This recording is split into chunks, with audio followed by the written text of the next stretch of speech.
Chapter 12. The spirit bear approached Cole with a slow, lazy stride. Its head held low. Cole clenched his fist. Maybe he could hold up his arm. Maybe he had energy for one last swing.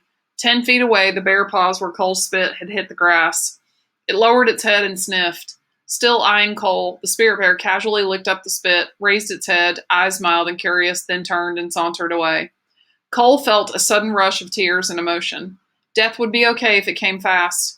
Existence ending in one last violent moment of defiance.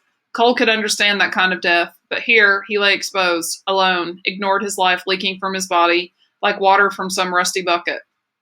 Even a bear considered him insignificant, licking up his spit as casually as if it were dew. The spirit bear never once slowed or looked back. Cole fought back his tears until the last trace of white faded into the thick underbrush, and then he began to sob.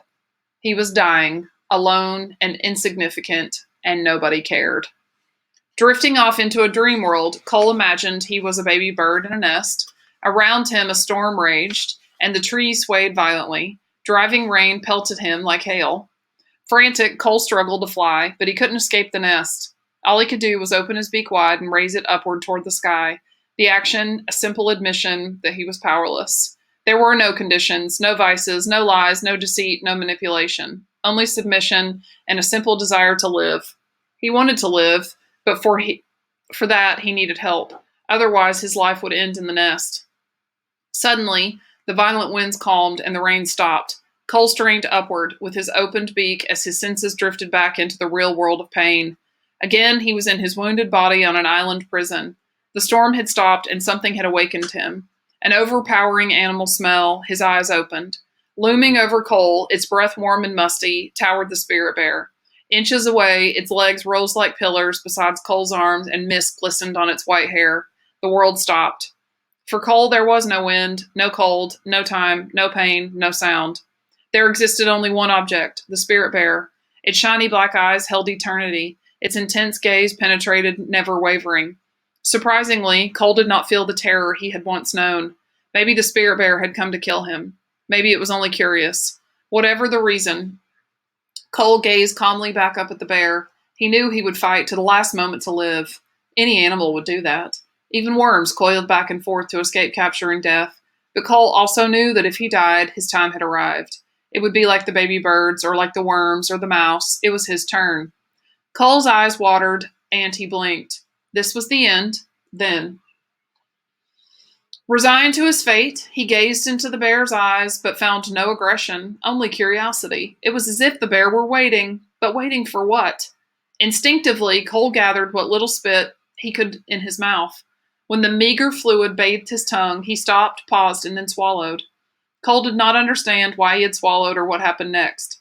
Hesitantly, he raised his left hand off the ground, as if reaching for an electric fence. He cautiously extended his fingers toward the spirit bear's shoulder. Inches away, he paused. Awareness flickered in the bear's eyes. Cole forced his hand forward until his fingers touched the bear's moist white coat. If he was going to die, he wanted to know what the animal felt like that killed him. Still, the bear remained motionless. Cole's fingers sank into the bushy white hair until he touched solid body. With his fingertips, he felt warmth. He felt the bear's breath and heartbeat, and he felt one more thing. He felt trust. But why? Already he had tried to kill the bear. He had spit at it. The bear had defied him, and he had hated it with every fiber of his existence. Still, touching the bear, Cole paused. Then he drew his hand away. The spirit bear never blinked, never twitched a muscle.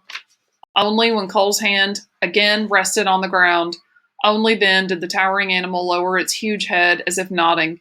A second time it dipped its head, then stepped back away. With one fluid motion, it swung around and ambled slightly toward the waterline. Cole watched, forgetting to breathe. He expected the bear to stop when it reached the shoreline, but the great white animal waded into the water and swam with powerful strokes out into the bay toward the open ocean. A thin wake spread like a giant V behind the departing creature until it became a silhouetted speck, finally disappearing. Cole let his imagination keep the bear visible a while longer. Finally, even that image faded. Cole blinked and took a breath, as if he were awakening. Around him, the land had come alive. A clear horizon showed under a dark blanket of clouds. Reflections of blue and gray swirled on the water as a fresh breeze ruffled the spruce boughs and sent ripples along the shoreline. Seagulls screeched and squawked their way out over the bay, diving and hunting for food. Barely 100 feet away, the mother seal and her spotted pups appeared, their dog-like heads peeking out of the water. The air still carried the rotten smells of vomit and death, but also the fresh odor of seaweed and moss and cedar and salt. Vivid colors glistened wet in the bright light. A strange thought occurred to Cole. The world was beautiful. Yes, the world was beautiful.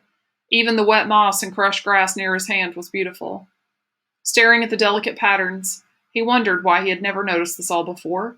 How much beauty had he missed in his lifetime? How much beauty had he destroyed? But the past was another time and another life that Cole could never recapture, and didn't want to. He knew only the moment, and this moment he was alive, the most alive he had ever felt. It struck Cole as odd that he should feel this way at the very moment when his body had reached the point at which it could no longer exist. Even as he stared at the moss, deep inside him the balance was shifting to the other side. Clinging to life was like hanging from a bar on the playground at school. On the playground, he could hold on for a long time, but when his grip finally tired, his fingers slipped quickly and he fell. Now Cole felt himself slipping fast. He had struggled too long to hold on, his energy bleeding away. Now it was his turn to die. This thought made Cole sad, but he accepted it. He felt content. Before the end of life, he had seen beauty. He had trusted and been trusted. That was enough. Cole's head rested on a patch of spongy moss that acted as a pillow. His pain seemed to float, like a haze, outside his body. He closed his eyes, relaxed, and let the balance shift. And as it shifted, Cole felt himself floating upward into a cloud. Gradually, a buzzing sound gathered in his head. Growing louder and louder, the sound bothered Cole. He wanted quiet now. Abruptly, the buzzing stopped, and squawking seagulls surrounded his body.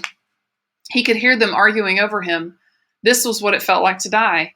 He hadn't imagined it being so noisy. The seagulls began pecking at his arms and legs. Cole could not open his eyes, but he jerked his arm. Why couldn't the seagulls leave him alone? Why couldn't they just wait a little longer until he had died? Did they have to pick meat off his bones while he was still breathing? Instead of stopping, the pecking grew worse. Now the gulls were pulling at his legs and shoulders with giant beaks trying to lift him. Bizarre sensations bombarded Cole as his body was dragged and bumped across the rocks. Sharp pain stabbed through his wounds. Then the loud cry of the seagulls turned into garbled gibberish as they tugged at his shirt and shoes. What were they doing to him? Gradually, soft and warm sensations enveloped Cole, like being wrapped in a blanket. His head was tilted forward, and warm liquid filled his mouth. It didn't make sense. How could rain be warm? His head must be in a puddle with muddy water running past his lips, or maybe it was blood. He spit out the liquid and felt it warm on his neck. He didn't want to drown in blood or muddy water, but again, warm liquid flowed past his lips. And Cole gave in. It didn't matter anymore how he died. He could drown, freeze, or be pecked apart by seagulls. All that mattered was that the balance had changed, and now he was drifting over the edge. "Hang in there, champ! Hang in there," a voice sounded. The buzzing sound again, louder, deafening, like a swarm of giant bees preparing to attack. Then the world tilted and bounced. With each bounce, pain throbbed in Cole's chest. Something cradled his neck and steadied his head when the jarring grew too intense. He kept trying to push himself over the edge, but again his head was lifted and more warm fluid flowed past his lips. "Hang with me, champ!" Cole spit out another mouthful. The sweet fluid was keeping his pain alive, allowing all the bouncing and noise to continue, but nothing could stop it from leaking past his teeth and swollen parched tongue. The warm fluid flowed down into his throat and brought back the cold. Chills racked his body in uncontrolled spasms. He moaned. When would this horrible nightmare ever end? Then suddenly, he awoke. His eyes opened, and nothing made sense. Gone were the bay and the fallen tree. A dark and restless sky still moved overhead. But where was the hard ground, the wet, the mud, the dead birds? A thick blanket held both of his arms in close to his chest. The blanket was brown and not the colorful Atau. Where was the Atau? Cole's vision was blurred, but he understood that he was lying in the bottom of a shallow aluminum skiff. Kneeling on one knee, steering, was Edwin, the Tlingit elder who had helped bring him out to the island. Instead of his normal, detached, faraway look, Edwin's eyebrows furrowed with concern. Cole blinked hard to focus. His head rested on someone's lap. Then he recognized Garvey, leaning over him, his face haggard with worry. "We'll be home soon," Garvey shouted above the roar of the engine. Too weak to answer, Cole let his eyes close again. He struggled to recall what had happened, but couldn't.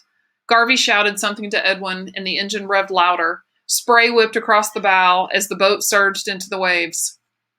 Cole held his breath, intense to lessen the pain in his ribs. It was as if somebody were beating on his chest with a bat.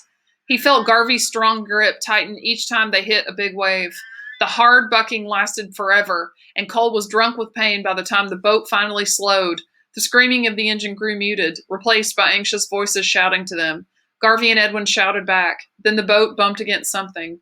Cole opened his eyes. They had pulled alongside a dock, a cluster of people crowded next to the boat, staring down at him. People were moving, reaching, shouting. Cole cried out in pain as he was lifted from the boat. His ribs and leg had felt as if they were being ripped from his body. Someone slipped, and Cole's leg scraped against the edge of the dock. He heard himself cry out.